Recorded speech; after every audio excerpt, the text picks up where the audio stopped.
চীন যুক্তরাষ্ট্র কি তবে সরাসরি সংঘাতের পথে? বিশ্ব রাজনীতিতে নতুন করে সেই প্রশ্নই এখন ঘুরপাক খাচ্ছে। ধোঁয়াশার মতো উত্তেজনা আর কূটনৈতিক সতর্কবার্তার আড়ালে লুকিয়ে আছে বড় এক সংকেত। বেইজিং অনুষ্ঠিত এক উচ্চ পর্যায়ের বৈঠকে চীনের প্রেসিডেন্ট শি জিনপিং মার্কিন প্রেসিডেন্ট ডোনাল্ড ট্রাম্পকে কঠোরভাবে সতর্ক করেছেন। তিনি জানান, তাইওয়ান ইস্যু ভুলভাবে সামলানো হলে দুই দেশ মুখোমুখি সংঘর্ষে জড়িয়ে পড়তে পারে, এমনকি তার সামরিক উত্তেজনায় রূপ নিতে পারে। শি জিনপিং আরও বলেন, তাইওয়ান প্রণালীর স্থিতিশীলতা শুধু আঞ্চলিক নয়, বৈশ্বিক নিরাপত্তার জন্য অত্যন্ত গুরুত্বপূর্ণ। তার মতে, এ বিষয়ে যে কোনো ভুল পদক্ষেপ দুই পরাশক্তির সম্পর্ককে গুরুতর সংকটে ফেলতে পারে।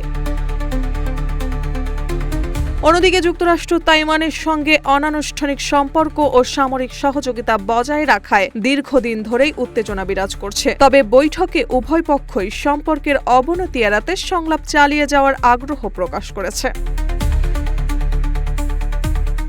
মার্জিয়া মৌ, রূপালী বাংলাদেশ।